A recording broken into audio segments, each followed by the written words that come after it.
So you listening out there? Hello.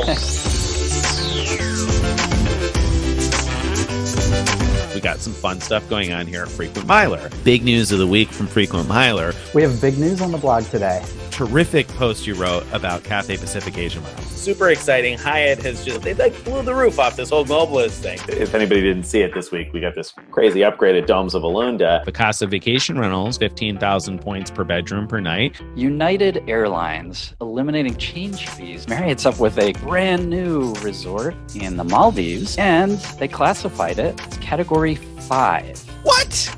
Until I heard your news, I thought Singapore Airlines miles were the best way to get to Hawaii. Hello, talk about easy points. Simon Malls is going to be selling $1,000 Visa gift cards. Really exciting. Get 1X at giftcards.com or giftcardmall.com. Then, because you paid with your Rakuten Visa, you're getting another 3X. Citi Double Cash is going to gain the ability to convert cash back to thank you points. It's like you get that kid in a candy store feeling again. Woo! Frequent Miler on the air starts now. This today is our 100th episode of Frequent Miler on the air. Woo! Can you believe that, Nick? 100. And people are still listening, Greg. People are still listening, and apparently more than ever. Like our podcast numbers are going up and up and up, which is great. It is. It's fantastic. Every single month over month, keeps getting bigger and by bigger and bigger margins too. So that's terrific. We appreciate having people out there. Thank you for doing lots and lots of yard work. Thank you very much for That's right. making your kids listen in the back seat. This is amazing. It's really been a lot of fun. It's nice that we've been enjoying this and enough other people have to keep us going for 100 episodes. 100 episodes of earning like nothing, but having a lot of fun. Right. Not you guys. We don't mean earning. You guys are earning lots of miles and points, we hope. He means us earning nothing on the show. Right. Now we did turn on some ads on YouTube, so we do earn like $1 or $2 a month or so, I think. Right. But we're not doing ads yet. Buy yourself a coffee, Greg. Anyway, so today, what our main event is going to be for our 100th episode is we're going to review the game changers we've discussed over the last 100 weeks and talk about each one. Are they still alive, dead, somewhere in between? That's today's agenda. Big game change. We've had some game changers on this show, so I'm excited to talk about this a little bit.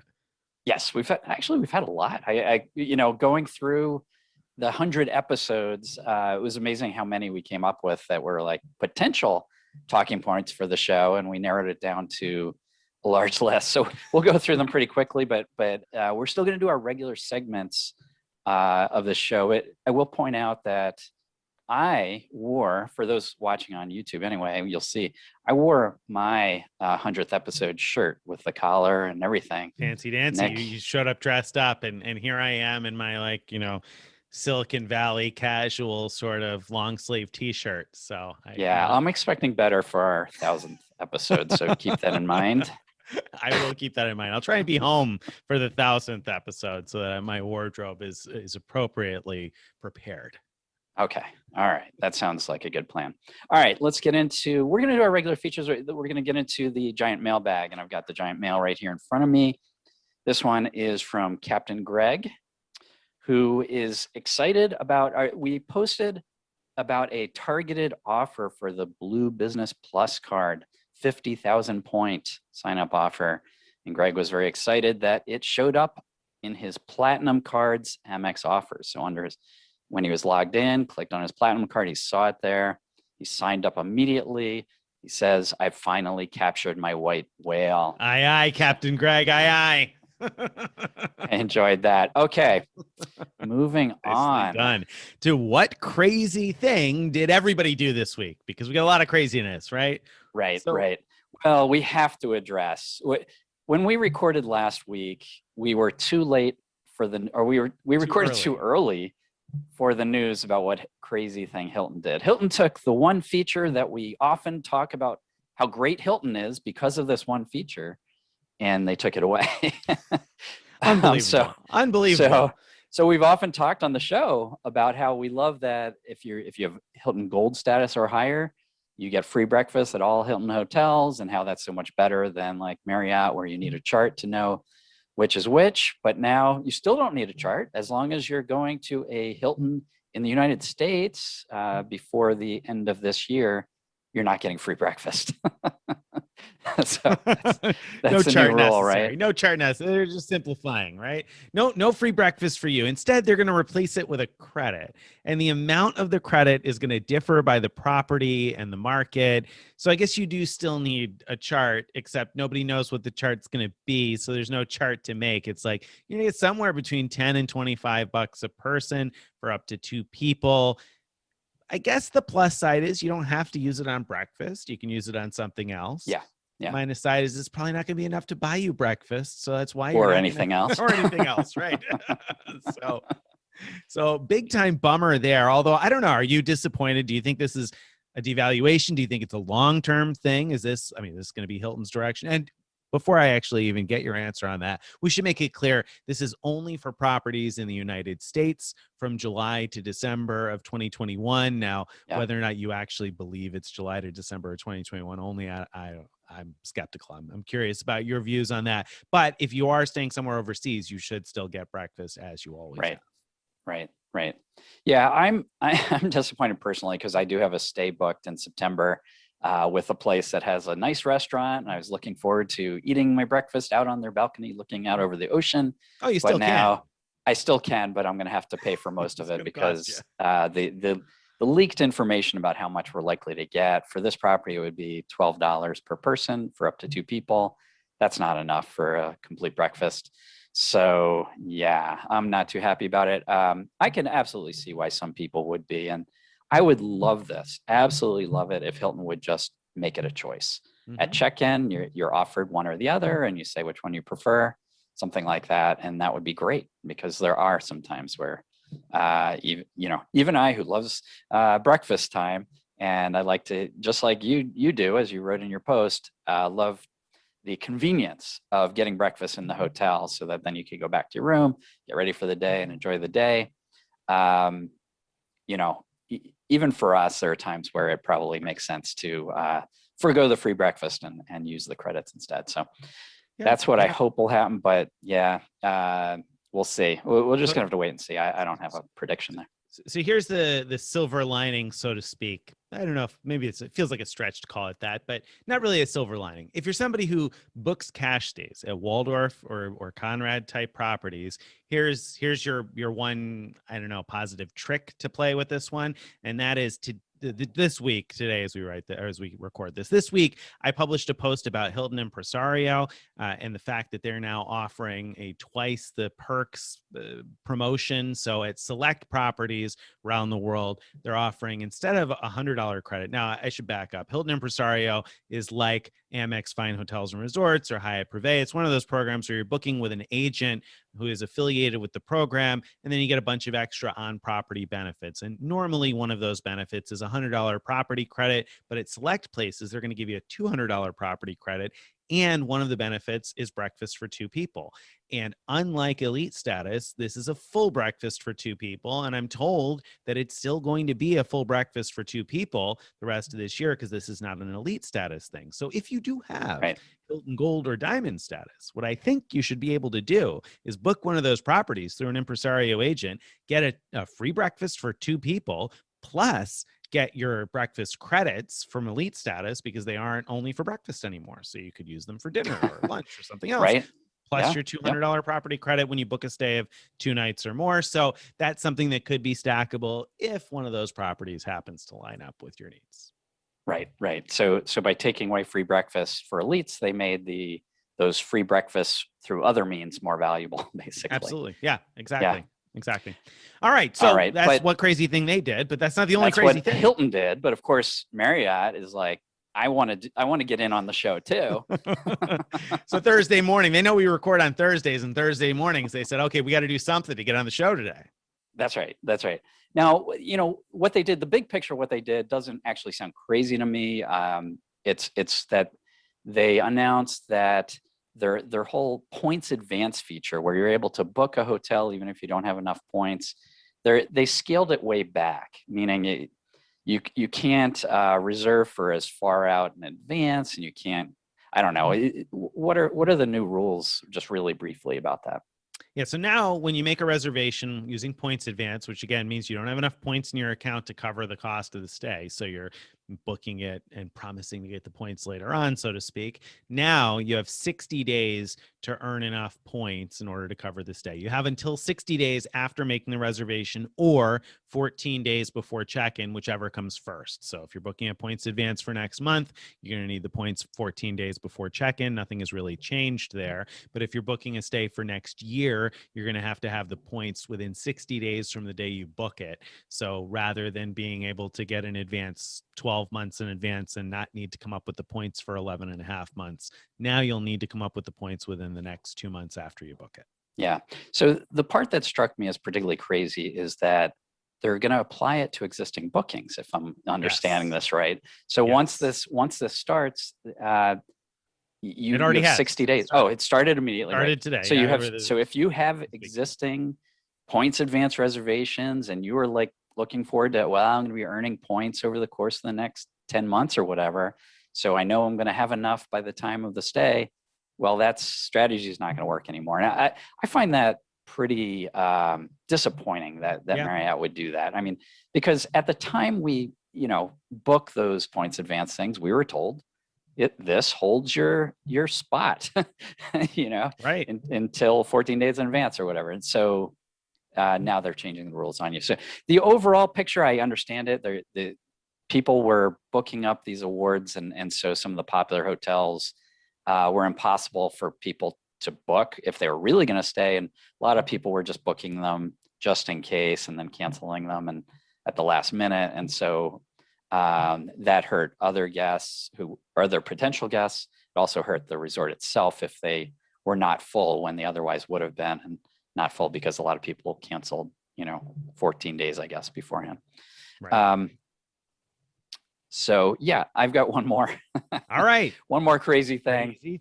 Did Cardless do this week? Yeah. So this is just really wrapping up from last week. We joked about how the Cardless credit cards are not really cardless at all. You actually get a physical card in the mail. And I got mine in the mail just yesterday. And obviously it's not cardless, but it is numberless. There are no credit card numbers on the card. What? And yeah, it has How are a you chip. supposed to shop online, Greg? That's where you need an iOS device capable of showing a 16-digit number. Crazy. Because apparently Android devices can't do that yet. Tell me that one comes with like primary CDW too. That won't do you any good in one of those places where they still do the little thing where they need the impression of the card, right? You're going to hand them a card with no number on it. No, that's not going to do you any good, right? Can't use this card.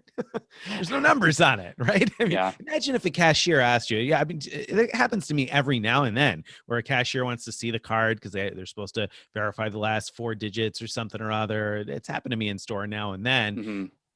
And like you hand them a card with no number on it. I mean, come on, not going to work. Try and explain that to the average cashier. No, it's a numberless, cardless card. Right. So I'm not sure why Cardless didn't name themselves Numberless. Except maybe it's not as catchy, or maybe someone a little more direct dealing is used that name already, and I don't know. I mean, you may as well be cardless. You have a card without a number that's about the same, right? I mean, maybe that's the thinking. It's striped. I know striped that. card. Yeah, or chipped. I know I'm not cardless, but I am numberless with my Manchester United card, which when I activated it, it said, "Congratulations on activating your Cavs card." Oh, nice. Technology is their thing. Good to see. Always great when your bank doesn't even know which card you've got. That's right, especially when the only way of accessing the card number is through their app. Yeah, that's encouraging. Okay. Very encouraging, Cardless. Keep up the good work. So I just said something, and then I was like, oh wait, does it have a magnetic strip, or does it only have a chip? No, chip, just a chip only. Yep, chip. Interesting. It's no numbers. It's the future, man. That looks real legit. You got to show that to somebody. Real legit. Oh yeah, this is your credit card. Sure. All right. So that's the crazy thing. And so the cardless card is numberless and kind of fun. All right. So then let's talk about Mattress Running the Numbers. This week, Red Roof Inn is out with an exciting new promotion to earn, you stay 2 times and you earn enough points for a free night at the Red Roof Inn. I mean, what do you think, Greg? 2 times free night. That sounds pretty good. I was gonna kind of make fun of this, but so according to Stevens Post, almost all Red Roof inns charge 7,000 points a night. That it's like a flat charge for all except for two, I think he said. So Where here's are the deal: those you two? get 7,000 points after two stays, Okay. and so I think it actually makes sense in this scenario. If you're looking at a very expensive Red Roof Inn, if there is such a thing, which it seems to me Maybe.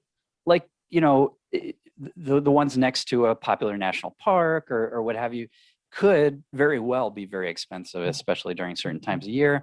Then here's a way of getting a night cheaply at that hotel, because you could probably stay at a $45 Red Roof nearby, stay 2 times, so $90 to stay at what might be a, I don't know, $250 stay, something like that. So there's a scenario where I could see it making sense. But let me caution you, I'm pretty sure when I wrote about Sonesta recently, I'm pretty sure they bought Red Roof hotels. Really? Am I remembering that wrong? I thought so. Did they? Anyway, Maybe. I probably should have done my homework Why? and double check this before, right? Maybe they did. I don't know. I'm skeptical. Color me skeptical on that. So assuming they did, I don't know that these Red Roof points will ready points or whatever they're called will stay in that form, and so and what a shame it would be if you end up with points other than Red Roof Inn points. I mean, that would right worst case scenario there that I just can't face. But the point is that that Red Roof Inn that you were hoping to pay 7,000 points for might end up being a Sonesta something or other that might cost more points. I don't really know. True. So there's some risk there. So the key is, if you are interested in this promotion, get out there, stay at your 2 Red Roof Inns as soon as you possibly can, and make sure you lock in that 7,000 point booking at your desirable Red Roof Inn property. So, and I'm smiling, but I've stayed at a Red Roof Inn once or twice before, and they were just fine.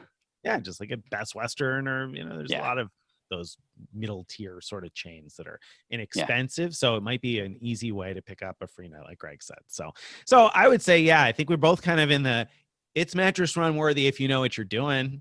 And if you don't know Red Roof Inn and don't want to stay at one, then why didn't you skip past this segment? So let's, what's wrong with you? All right. So let's move on then to the next week we'll talk about, which Red Roof Inns actually don't have red roofs. But for now, we're going to move on to the main event. All right. We've got a lot to cover here, because we're going to be going over all the game changers that we've talked about over the last 100 weeks, 100 episodes, and talking about, are they alive or dead? So we group them. So we're first going to be talking about the earning points and miles game changers, and then we'll talk about the spending, because the spending ones are kind of more fun. So we got more of those to discuss in a way. Should we take turns? Why don't you kick it off? Let's kick it off then. So earning points, one of the biggest things I'd say in the last 100 weeks, stories that we kind of broke the news on initially, was that Simon Malls was saying, hello, manufacturer spenders, come on in. We got $1,000 gift cards for you, up to $25,000 worth at a shot. First in the mall, right? In the beginning, you had to go to the mall and you had to kind of establish a pattern with a few purchases, and then you'd be able to walk out of there with $25,000 gift cards. And then eventually they launched it online, and we also were able to kind of break that story and be a couple of the first people to be able to place orders and test that process out. So that's something that's a potentially great way, or at least it has been a great way to earn points. What do you think? Was it an exciting development, and is it still alive? Yeah, I mean, at the time it was very exciting, and we hadn't seen $1,000 gift cards readily accessible before that, and now they were not only readily accessible, but you could spend as much as you wanted, pretty much. And the other thing that was very interesting was that Simon Mall explicitly welcomed manufacturer spending. They explicitly told us that. They told write people, it down on the form. When you're filling out your form, say you're doing it for manufactured spend, so we know you're not doing something illegal, basically. Mm-hmm. And so that was great, and that was a game changer in itself, to have a major organization supporting manufactured spending. It's still live. It's still very much alive. The thing that's put a little damper on it, that's made it maybe a little bit ill, is the fact that it's gotten harder and harder to liquidate those cards. Mm-hmm. It has. And, in a lot of nationwide store chains, it's particularly difficult now. You may be limited to swipes of no more than $99 at a time at a lot of stores. Although I will say that for the last month or so, I've been visiting family. I've been away from home. I've been trying different places. And man, am I still finding lots of places where that's not an issue. So, Okay, that's great to hear. So I think it's going to be very regional in terms of what options you have locally. It's not, it's going to be a pain at Walmart, but if you look for your local chains and things, and you may find some good stuff. So I think it's definitely still alive. It's been a lot of fun. It's been a little nerve-wracking sometimes walking out of the mall with that much in gift cards. I got to say, like one time we were there at a customer service, a couple different malls we bought at, but one, the customer service, there's, people around, and the one day we went in to buy, and the cashier was like, okay, that'll be 24,000, blah, blah, blah. And I was like, Can you say that a little louder? The person waiting for the bus didn't hear. Like, come on, my goodness, like, let's keep it down here, please. So that's been kind of the weird part when two of us are walking out with a lot of gift cards. But anyway, that's been, I think, a positive for people that need to hit spend quickly. It's a cheap way to hit spend quickly, right? That's right. All right. Next one on our agenda is Citi Double Cash, that surprised us all by suddenly deciding that they would allow cash back to be converted to Citi Thank You points. And that meant if you had a Citi Premier or Citi Prestige card, you could then transfer those points to airline miles. And so suddenly we had this unlimited way of earning 2x everywhere with the Double Cash card. Whereas previously, at that time, the only 2x transferable points opportunity was, if I'm remembering, it was the Blue Business Plus Amex card, which is limited to $50,000 spend a year. This one is uncapped. And so, theoretically, if you had unlimited, ability to liquidate gift cards, theoretically, you could go to Simon Mall and do $25,000 a day for a whole year, and you'd have like an infinite number of points. Right. Theoretically, let's be clear. We're not telling anybody to do that. All right. No. You're going to get your card shut down. And you start doing that. Well, plus liquidating that much is going to be a heck of a challenge. Yeah. So don't go do that. But yeah, I mean, that was a game changer, and I think definitely a really interesting thing. But man, Citi can't get no respect, right? I mean, I don't think anybody is particularly excited still about that. I shouldn't say anybody. Nobody's talking about it really. I don't hear people talking about it very often, and I still think it is a big deal. It is a great opportunity, but I feel like in the time since, there have been so many good cards with great category bonuses that have launched that it's kind of gotten lost in a forest of cards that are offering 3 and 4 and 5x in categories that they didn't used to, and then Capital One kind of eating their lunch by taking some of their transfer partners and obviously improving their program, which we'll talk more about in a minute. But so I think it's obviously still there, and I think it's still there, interesting, still live. Yep, it's still very much a game changer, I think. But as you said, maybe its impact has lessened over time. Yeah. All right. The Rakuten Portal started letting you earn membership rewards points, and they had a Visa card already, but that Visa card then effectively started earning 3 additional membership rewards points per dollar spent whenever you were shopping through the Rakuten Portal. Still alive, exciting, interesting. So that was just incredible, especially when it started, because not only could we now, whenever the Rakuten Portal has those 10x or 15x deals, which they do pretty often, that where you shop through their portal and you get 10 points per dollar or 15 points per dollar. Now it was membership rewards points instead of pennies, and we value those a lot higher than 1 cent each. So that was awesome and remains awesome. That's totally alive. The other component of it, though, that was awesome at the time was that Rakuten Visa you could use to buy gift cards through the Rakuten Portal. So you'd get 1% or 1x through the portal, and an additional 3x from your Rakuten Visa card so you get a total of 4x points for buying Visa gift cards online. Membership rewards points. membership rewards points. That's right. With your Visa card.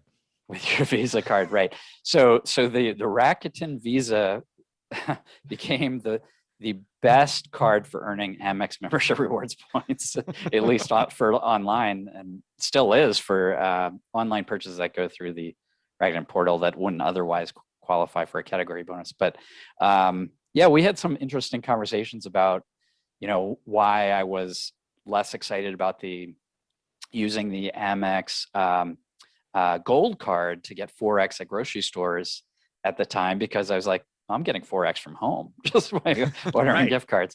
But unfortunately, they put an end to that sometime later. And so now, I guess you still get 3X for most shopping portal things you do through the Rakuten portal, but not for other stuff. So not for giftcards.com or what are the places that we were discussing here. Exactly. So, Exactly. Yeah. Yeah. So, the Rakuten part's still live. The Visa part only sort of partially. The most exciting part is not live. And All still right. exciting because you can cash those points out for 25% more than the cash back component if you were earning cash back. So If you have the Schwab card, yeah. Platinum card, or get it at some point in the future. So that still makes the Rakuten portal itself more interesting than the numbers. It's still a big deal. Yeah. Yeah. Yeah. I mean, just recently we had a 1-day thing where Dell and Saks, I guess, were both like 15X through their portal. And if you have certain Amex cards, you're also getting rebates for them. And so the point potential and savings at the same time were really amazing. So that's great. Next one, PayPal Key. So PayPal brought out this technology where they basically give you a MasterCard debit card number that you can use for online purchases, and behind the scenes, whatever charge is charged against that debit card gets charged to your credit card. And initially, that meant a lot of places where you could basically pay bills or do other sort of like money-like transactions with debit cards. You were able to do all those transactions as if you were paying with a debit card, but behind the scenes, you'd actually be charging your credit card, including Amex cards, whatever. It was counting as a purchase, so you're earning points. And it was initially really easy to run up huge amounts of spend that you were really getting back or using, just like cash, basically. Amazing as long as it worked and it did work for a while. And then of course, most of the most interesting uses of that died because of course, people were surely taking advantage of that. And like all things, I think nobody expected that was going to last forever, but it was fun. It was a fun run. Right. Thanks for the fun, PayPal. So it's still alive in a sense. So you can't connect it to Amex anymore, but you can connect it to other cards. The problem is there are a number of things that it doesn't allow you to do. And so like you can't use it through plastic for bill payments.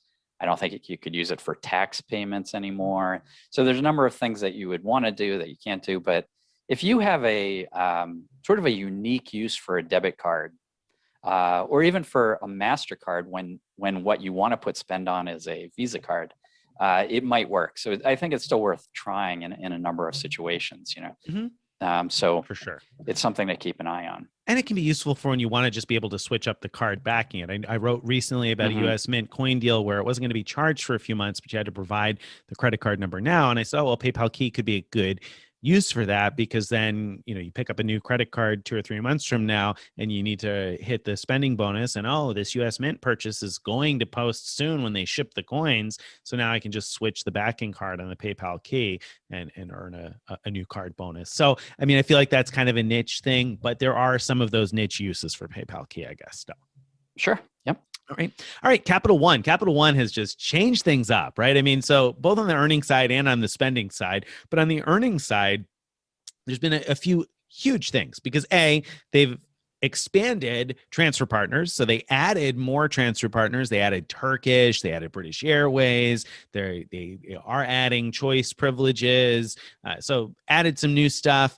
They also made a number of transfer partners 1-to-1, and some of the most valuable ones are 1-to-1 now. So Asia Miles is 1-to-1. I believe British Airways, maybe British Airways isn't. Etihad is 1-to-1. Avianca Life Miles is 1-to-1. So they improved the program. Wyndham, of course, 1-to-1 now, and Wyndham we'll talk more about in a little bit too. So lots of awesomeness there. Then also we discovered the fact that you could transfer your cash back rewards to miles. So if you have a Capital One card that earns cash back, you can convert that cash back to miles, very similar to the double cash move, except the Capital One offers some cash back cards that have category bonuses that might make that even more interesting. So that was big. And so, I mean, that's all interesting news on the earnings side, right?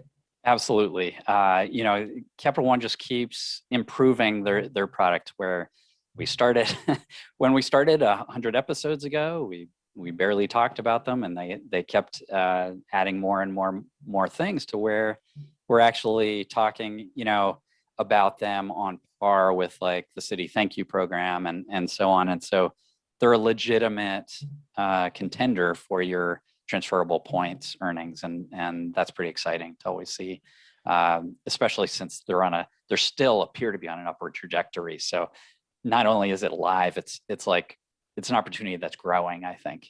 Yeah, I definitely think so. I think we both expect, and I think for good reason, that Capital One's going to continue to improve. And they're going to open airline lounges now, and then after they open those airline lounges, I really strongly suspect that we're going to see an ultra premium card at some point. So, I think that's been, obviously it's been rumored for a long time. I think it's becoming more and more likely because I think they really are interested in competing, but they're also interested in competing in a slightly different way. A lot of the things that they're doing differentiate them. And I think that makes it interesting for us. And it's been fun to discuss for us because it's not exactly the same as what everybody else is doing. So Capital One, Absolutely. Keep up the good work there. You're kind of making things interesting anyway. Right. Okay. So that rounds up the earning points section. So we're going to talk about spending points and all the sort of exciting game changers we've encountered or found ourselves and discussed on the show. So you should kick off the first one because that one most about. Go sure. ahead. So first one up is Cathay Pacific's Asia Miles program. So a while back, I was looking at spending my Cathay Pacific miles on a flight to, I was probably looking to South Africa, maybe. I don't know. Something like that. So that sounds right. now. Yeah, that is what it was, I think. Yeah. And I discovered a very interesting thing, which is that if you fly first class from, let's say, Chicago to Hong Kong, then you're paying a certain price in Cathay Pacific Asia Miles.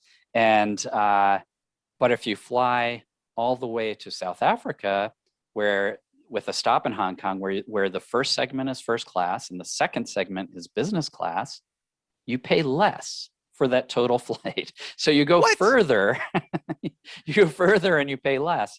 And I did more research. I figured out what was going on, and what's happening is that for very long flights, you're hitting up they have these distance-based award charts, and once you're past a certain distance, you're at the top band, no matter how far you go. So you can't go further and make it more expensive. But what they do is they average the price based on the distance you're flying in each cabin. If you're flying different cabin classes, so in the example I just gave, let's just pretend that it's exactly equal, the distance between Chicago and Hong Kong and South Africa.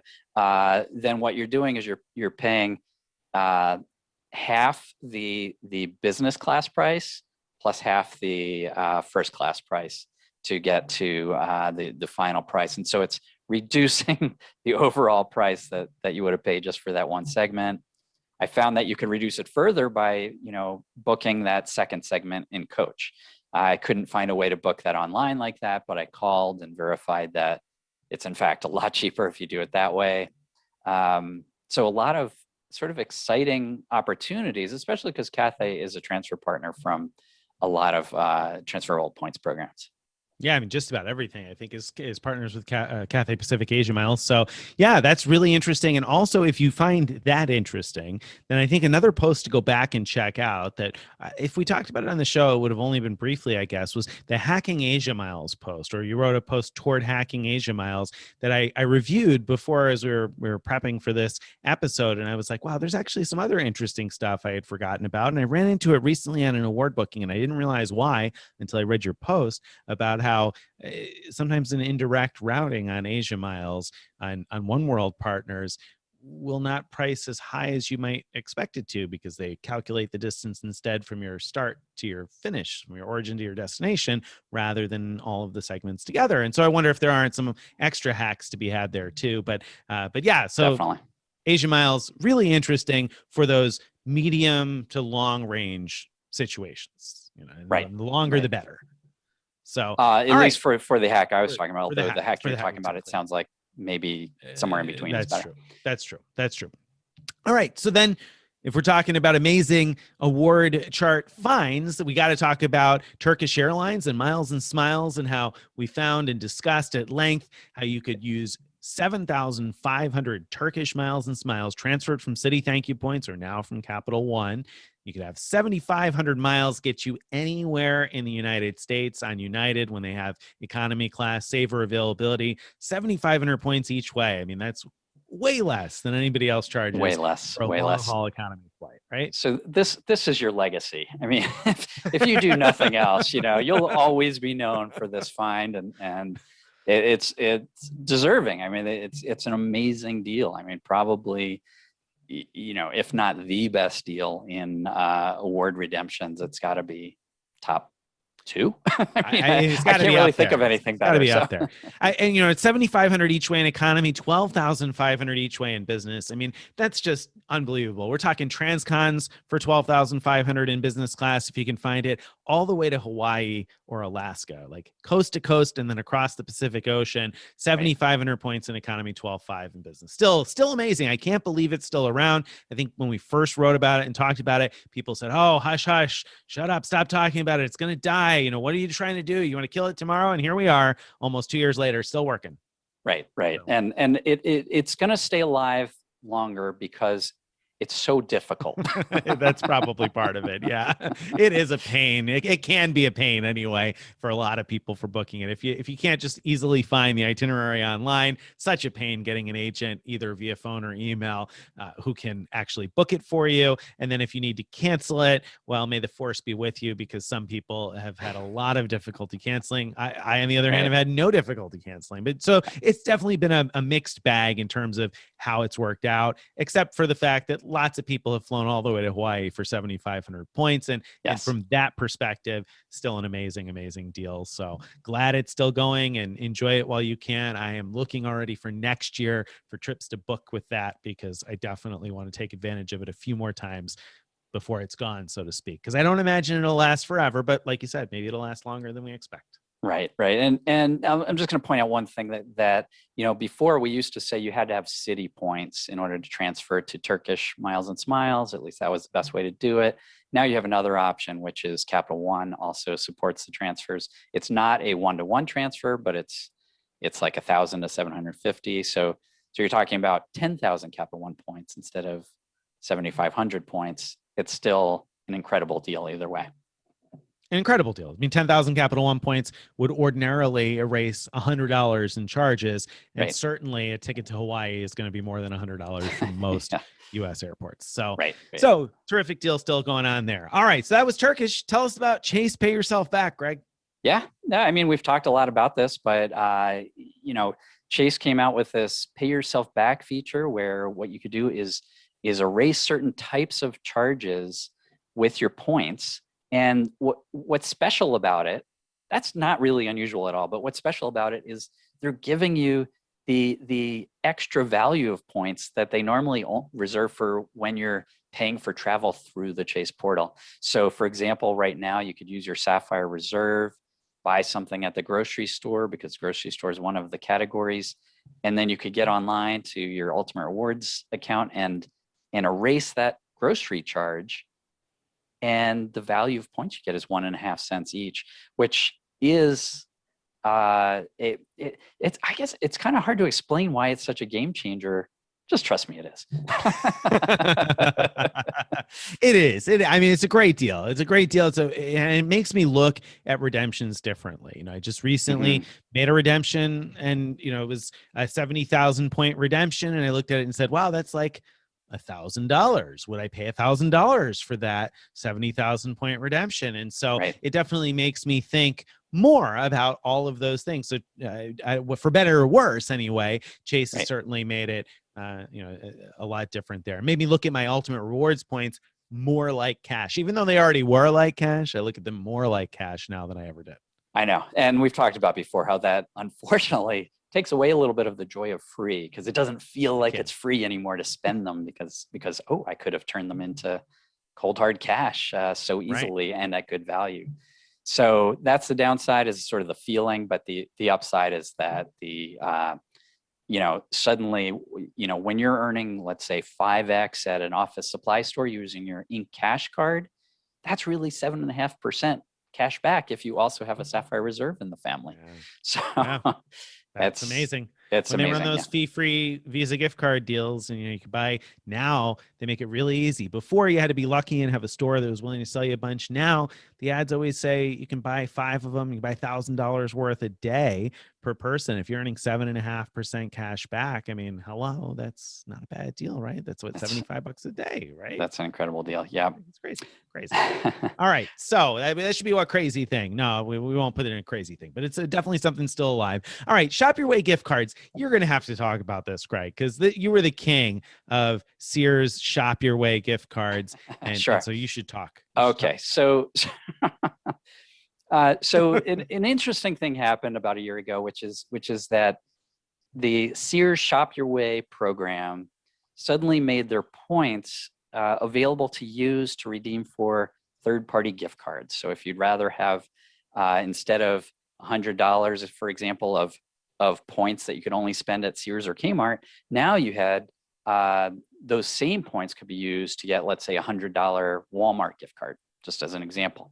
And the reason that was exciting, well, for anyone who has a lot of Shop Your Way points, it's exciting because you probably were struggling with figuring out what to do with them. Now you have a lot of good options. But the other thing that was super exciting is that the City Thank You program had the ability to transfer thank you points to Shop Your Way points at a 1 to 1.2 ratio. So you got like a 20% bump in value. And so all of your thank you points were worth 1.2 cents each. If you use them in that way, you transfer them from thank you to Shop Your Way, and from Shop Your Way to get a gift card to get something you really want. You combine that with like City Double Cash, where you're getting 2x everywhere. That's like 2.4% back everywhere. Then throw in the Rewards Plus card, which gives you a 10% rebate on rewards, and it, the value is growing and growing. So we wrote about that. We were all excited about that, and City was like, "Wait, what?" And they quietly took away the 20% bonus on that redemption, which had been there forever and ever. And they made it a 1-to-1. And so now there's just no point in it at all. So I'm going to call that one dead, even though the ability to redeem for gift cards is still there, but the value of it is all gone.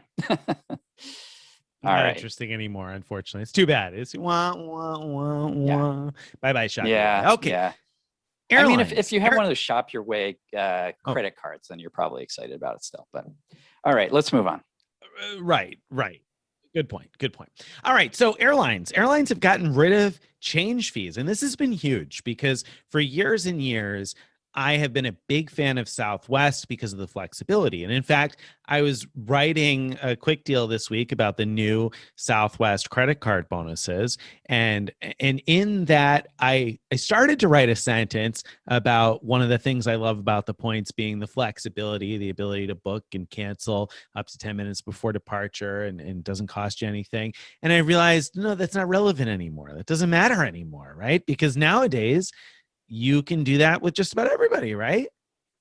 Yeah, certainly all the U.S.-based airlines jumped in and copied each other, and so they almost all work this way, where as long as you're not buying a basic economy ticket, you're going to be able to make changes for free, whether it's a cash ticket or an award ticket.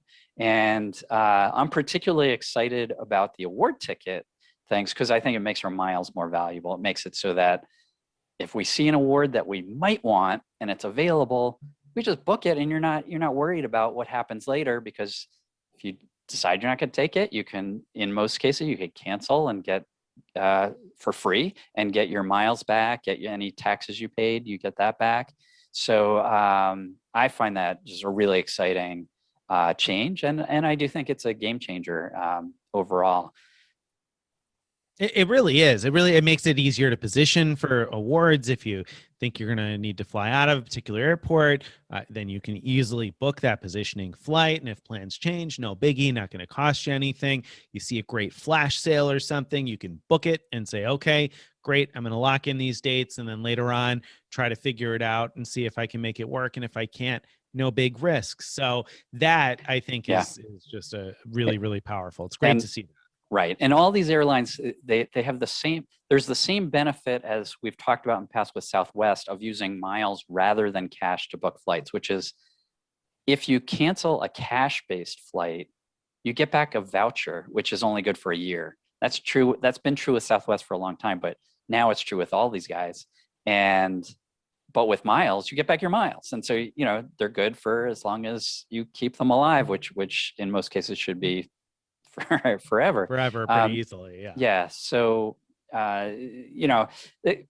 it's a great change, and I hope that sticks around. I mean, obviously it was inspired by the pandemic situation, but it's going to be hard for the airlines to walk that back, because the first one who does that is going to be looked at very negatively, and people are going to avoid booking on them. So I think it's gonna be hard to walk back from there. It is going to be. I think it'll take quite a long time. I mean, I don't think it's impossible that eventually that'll change back, but I think that'll be one of the later things to finally go back if it ever does. So I think it's going to be a while, and that's great news. It's great news for all of us. Bad news for Southwest because they lost one of their big competitive advantages there.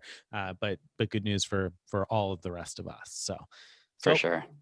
Great for that. All right. Speaking of great news, Wyndham Vacasa, we've talked a lot about it in recent weeks, so we don't need to belabor it here, but Wyndham added this partnership with Vacasa where you can book vacation rentals for 15,000 Wyndham points per bedroom per night. And we found that there are many nice 1-bedroom or 0-bedroom, which prices out the same way, properties around the country that you can book an entire vacation rental, condo, a house, a cabin in some cases, for 15,000 Wyndham points, which you can transfer 1-to-1 from Capital One, or you can get out there and get one of those Wyndham credit cards. The business one earns 8x at gas stations. What? Yep.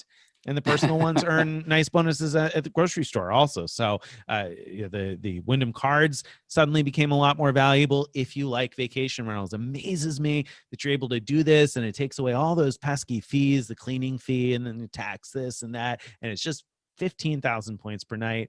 That's it. No gotcha, it seems so far. And I was even able to very easily add another night to a reservation. So Wyndham Vacasa, huge if you're into vacation rentals. Absolutely. And they have such an extensive inventory within the United States that, wherever you're planning on going, it's worth jumping on to the Vacasa website and see if they have properties there.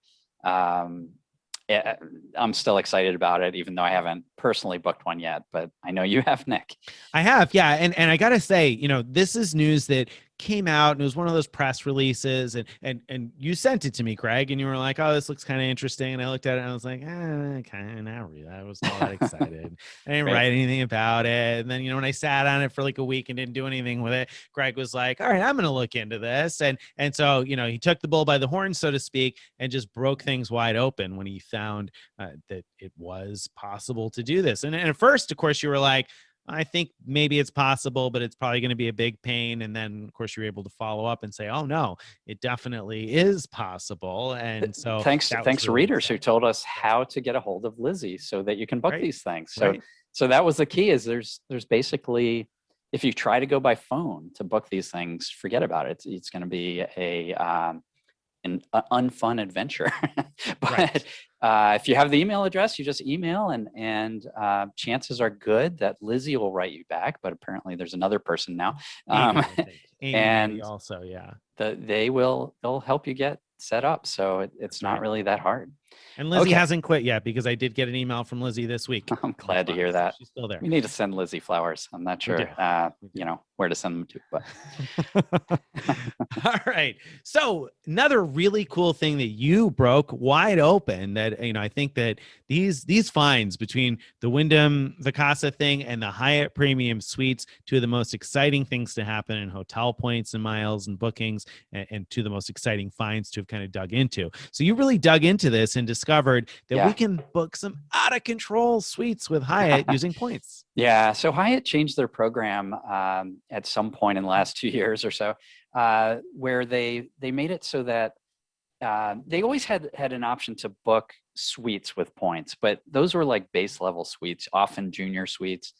They added a new thing where you could pay double the usual room rate in points to get a premium suite. And depending on the property, a premium suite, it could be just a regular like 1-bedroom executive suite kind of thing, or it could be like a massive presidential suite, you know. And so different properties have different things available. And one of the things very interesting about that too is that some of these properties are like category 1 or category 2, and so we had fun like going through the Hyatt's you know, directory of Hyatts and looking for these category 1, category 2 hotels that normally charge 5,000 or 8,000 points per night for a base room.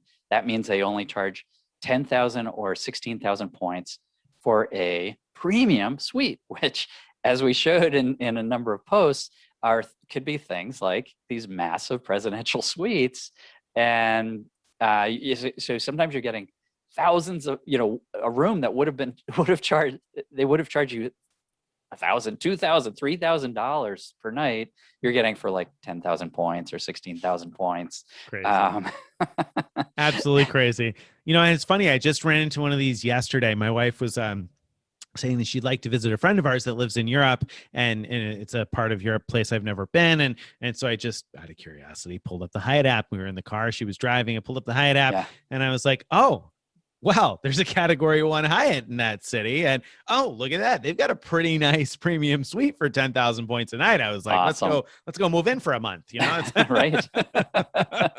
So yeah, it's definitely, there's some great opportunities there in terms of booking premium suites at double the rate of a standard room. But also, Greg recently reminded me, and this was actually something that I found in a follow-up sort of a post, another, I don't know, must have been a little bit after that, where I think Charlie at Running with Miles maybe had first sort of written about the ability to upgrade a paid reservation to a premium suite. So you can use, I think it's 9,000 points per night to upgrade a paid reservation to a premium suite. And in some cases, when paid rates are very low, that can be an awesome deal. I mean, I also found a number of those where I just booked one the other day, actually. That was, I mean, I booked some $1,000+ suite for $100 and 9,000 points. Yeah, that's awesome. Yeah. So those point upgrades to paid stays, that's best to use when the hotel category is higher. So let's say the standard room rate is like 20,000 points, then it would cost you an extra 20,000 points a night to book a premium suite as an award. But if you get a low cash rate and then you only pay 9,000 points on top of that cash rate, that's a great deal. Now, I think in that case, you can't just use like the cheapest cash rate you could find, right? You have to use, right. You have to use the standard rate. Standard rate. It's not what the about member rate. Not even the member rate. That's too bad.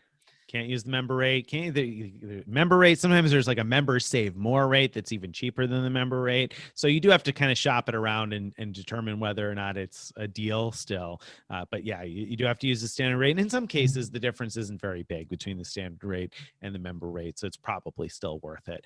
But either way, booking those premium suites, pretty cool. And in some cases, you found that those premium suites came with like butler service, or they came with breakfast and lounge access and things that if you're not a globalist, you might not have access to. So pretty fantastic. I mean, I think I found one that was like a 3-bedroom suite. And so, if you're going with a large family or a group of people, you're paying double the base room rate to put up, to get 3 bedrooms and a living room and a dining room and sometimes a butler.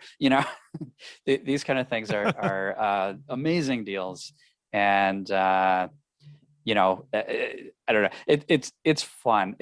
I find it like really fun to explore and find those things. So if anyone listening, if you come across ones that are particularly exciting, please reach out to us and let us know what you found, because that's just so cool. It is. All It right. is. I agree. All right. Another thing we kind of broke the story on there. Yeah. Was Marriott. Marriott. Yeah. So when Marriott merged with SPG, they took over SPG. They told us that let me back up. There were SPG had these all suites properties that were off the charts. And by that, I mean, literally they were not on SPG's award chart. They were like on a separate list, and they charge way more, like way more for these properties, to the point where, I mean, you had to have an insane number of SPG points to afford staying at them, except when they did these special sales. But Marriott told us during the merger reveal that they were going to charge the standard rate for these things. Yeah, and people didn't believe us, and we double checked and triple checked, because when we heard them say this, we were like, wait a second, are you sure about that? And so we asked, and they were like, no, yeah, there's going to be standard rooms at every property, and so even the all suites properties were going to be bookable. And in the beginning, they made them all bookable at a max of 60,000 points per night, which of course has changed, and we knew it was going to change, but we knew short term that these properties, in some cases, I mean, I called to price a few out, and in several cases with like the St. Regis Maldives and Bora Bora and that sort of thing, some of those properties were pricing at the equivalent of like 270,000 Marriott points per night. And so I understand why some people were skeptical when we said, no, Marriott says that these places are going to be bookable for 60,000 points per night. And if you book a 5-night stay, the 5th night's free. So you're only going to pay 48,000 points per night for a room that was costing 270,000. So people didn't want to believe us, Craig. No, they didn't. And I mean, I'm not going to name any names, but some blogs, actually posted about how it's not going to happen. But it happened. And in fact, I mean, I had some reservations, but I ended up having to cancel them all. But you stayed in the Bora Bora, yeah, the St. Regis Bora Bora. That was the one of those that I stayed in. So and it was a terrific stay, a lot of fun. St. Regis Bora Bora is where they filmed the movie Couples Retreat, if you've ever seen that. So very scenic, beautiful. They play that movie on loop on the TVs, by the way, which is kind of weird and strange, but fun. So anyway, it was a fun time, and for 48,000 Marriott points per night, I was in paradise looking at a fantastic view with my own little private beach and my beach villa with its pool. And I was just kicking back and relaxing and smiling and thinking, yeah, we got it right. And it was a lot of fun also, because not only did we break the story on that and people didn't believe us, and it turned out we were right, but also while I was there at the St. Regis Bora Bora, somebody came up to me and they said, are you Nick? And I said, yeah. And they were like, just want to say thank you. We're here because you guys wrote about this. And so we knew about it and we were able to book it and blah, blah, blah. And so they were there. I don't know if it was honeymoon or what it was. I can't remember the occasion, but at any rate, they were able to book that because, we had helped to find that story. And that was awesome to see readers putting that into action and meet somebody who was doing it and to be able to take advantage of it ourselves. So that was an awesome one for us to have found and talked about and been right about. So what do you think? Would you call this one dead or alive, or somewhere in between? Oh, totally dead now. Well, I shouldn't say Really? totally dead. No, I take that back. I guess you're right. Go ahead. Make the point. Well, what I was going to say is certainly the part where it was capped at 60. Obviously, that's dead. Yeah, that's dead. But the standard rate is still significantly cheaper than SPG charged before, if you account for the fact that SPG points converted to Marriott points 1 to 3. So, whatever they charged before, let's say they charged 90,000 SPG points per night, that'd be like 270,000 Marriott points per night. But they're charging at most 100,000 points per night. today. So, and standard is 85,000. So it's still, compared to what it was, it's still a deal, and it's still like, it's at least, it's not an order of magnitude more than like the next level hotels, whereas it was that way previously. Well, and truth be told, if you can manage to find one of those off-peak, they should be 70,000 points per night. And if you can find a 5-night off-peak stay, that comes out to an average of 56,000 points per night after Wow. the 5th night free, which is still absolutely amazing for those. That's right. That's a really good point. I don't know how often those show up, but that probably not very often, but maybe more now that they've kind of cool. nerfed the points advance, right? So maybe you'll be able to find that. Who knows? Maybe. Big stretch. But speaking of that, and speaking of the fact that, all right, we found that hotel deal. We found a lot of hotel deals. I mean, we reported a lot of different things that we talked about on this show, properties that we talked about and said, hey, you want to book this one now because something is going to change. And one of those that comes to mind is the Domes of Alunda. We wrote about that property because you found that one was at 45,000 points per night, going up to 85,000 when the new program debuted. Right. So Marriott's old award chart, this was a Marriott property, not an SPG property. Marriott's old award chart, if I remember right, topped out at 45,000 points. And that was probably because they didn't have that many sort of ultra luxury properties the way SPG did. And this was one that, really struck me as like, wow, this one is special.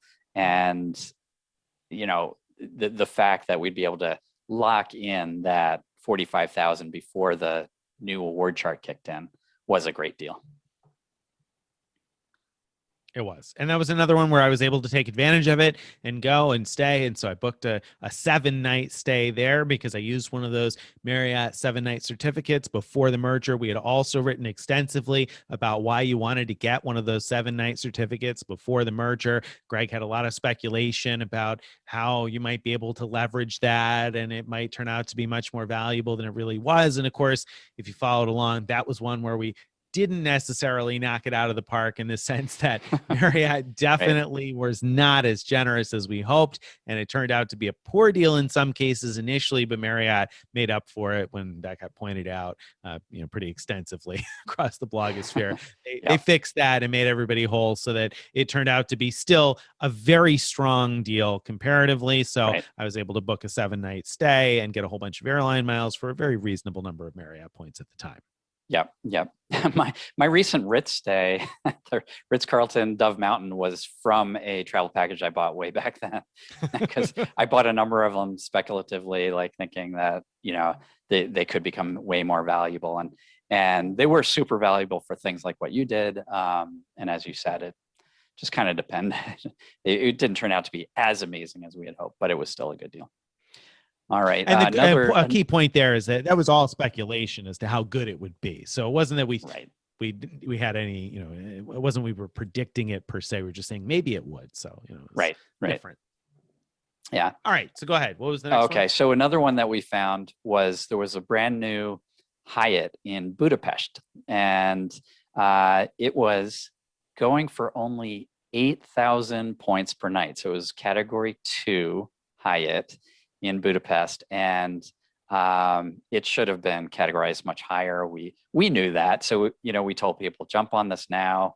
And one of the cool things about it, going back to what we talked about with the premium suites, is that this hotel has some extraordinary looking premium suites. So you could get them for 16,000 points per night, and of course, a few months later, actually probably less than that, maybe a month later, they upped it to it's now a category 5. So it jumped quite a lot. So now it's 20,000 points per night. But that was a standard room and 40,000 for a premium suite. Right. Now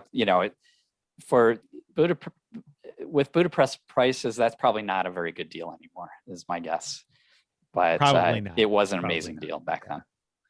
While it lasted, it was. And the suites looked really unique and interesting. And that was the cool part, that they looked really cool. So that was an interesting one to have found because it was unlike any other hotel. It's an Unbound collection, so not a cookie cutter Hyatt there. So certainly not cookie cutter suites. So that was a cool find. Another cool find that kind of developed over time was this Marriott in Kauai that was a category 4. So that was 25,000 Marriott points per night. It was a Courtyard at the time and not in great shape, and there was construction and everybody was unhappy. Terrible recent reviews, but you found the good news that it was actually going to improve.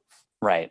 So they were working towards renovating this thing, and it was going to become a Sheraton. We knew that. So we knew that the category was going to go up, but at the time, only 25,000 points per night. A lot of us had these old certificates for free nights that were only good up to 25,000 points, so they were usable there. You might have had a travel package that was good for that. So there were a lot of reasons to book that for the future, like for the near future. For I think we wrote about it in like the summer, and we said don't book it before December, because they're probably still going to have construction, but book it for February, let's say February, March. And if you did that, you came out really, really good, because they finished the renovations, and in October they increased the price. They did. They did indeed.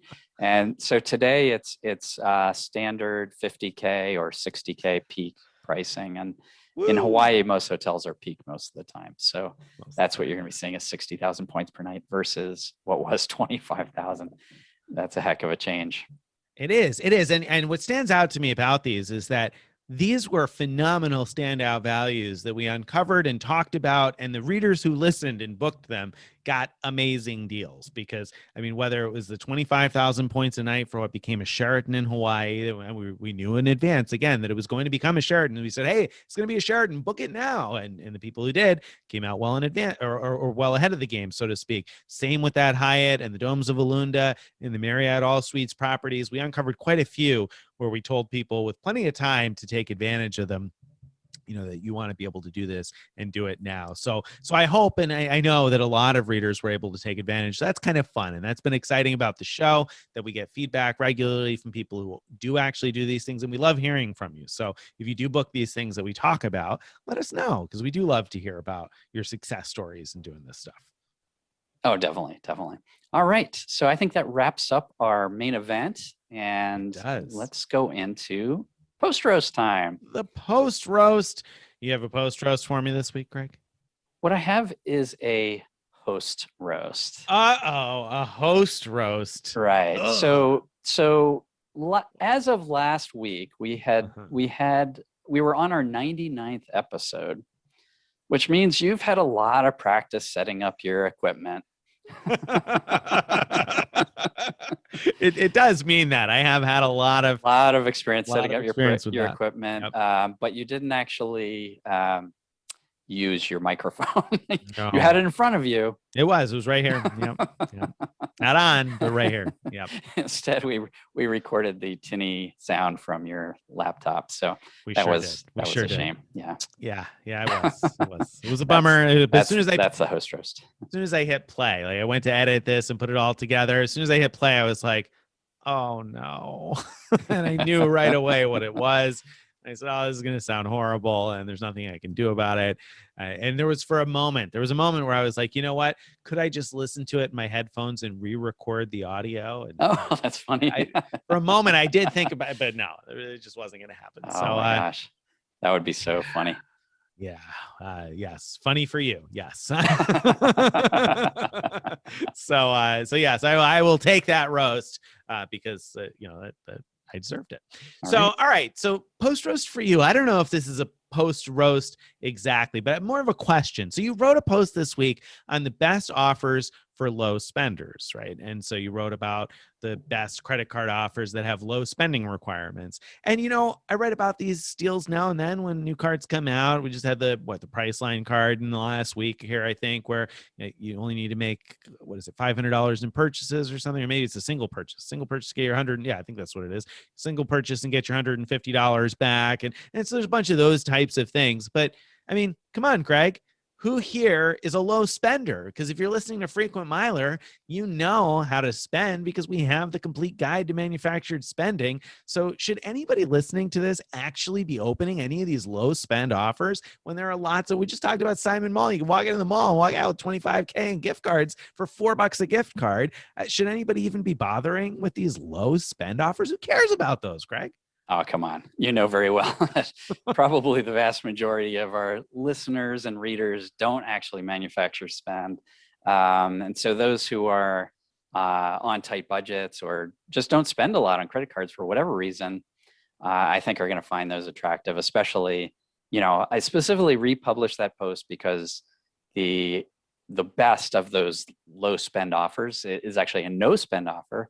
American Airlines, you get 60,000 miles after first purchase. So buy a latte or something and 60,000 miles. And what changed about it, but that's not even what changed. What changed is that first year annual fee is waived. And that's what changed. So that's a phenomenal card if you're eligible for it. So, it really is.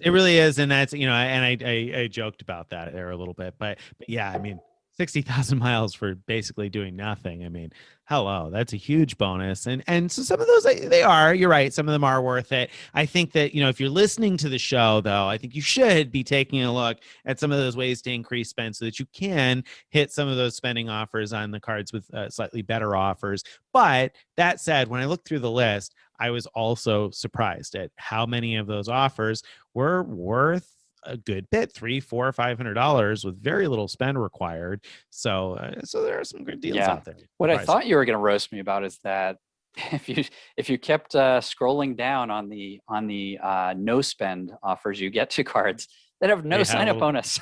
I didn't even go that far. And the reason for that is that we just pull from our database of cards, and so I in one section of that post, I limited to all the cards that have zero spend requirement. And of course, the ones that have no sign-up offer, of course, we have in our database as zero spend required. And so they showed up on that in that list. They got sorted to the bottom because I sorted it by first year estimated value, which is zero or negative on a lot of those cards because some of them have annual fees that you have to pay right away. So you actually do worse than nothing by signing up. Worse than nothing. So that's kind of funny. And I have to get around to figure out how to filter those out, but that's not my highest priority thing to do. Probably not. All right. So that brings us then, I think, to the question of the week. And this week's question comes in from another Greg. And so Greg in our Frequent Miler Insiders says, I have a 50,000 mile plus $200 upgrade offer for the Delta Platinum card for $3,000 spent. So we can assume he's got the Delta Gold. And so his offer is to spend $3,000 to upgrade his card, and then for spending $3,000 get 50,000 miles and a $200 statement credit, right? He says, I know I can probably get a better offer as a new sign up. I can find 75,000 points, but I'm wondering if I should take the upgrade offer. I've had problems with the pop-up in the past, and taking the upgrade wouldn't burn a 524 slot. Also, with so many credit cards out there, I may never get around to signing up for this card until the Amex clock resets in 7 years anyway. I keep going back and forth, but would love to hear any other thoughts or consideration from the group. Thanks.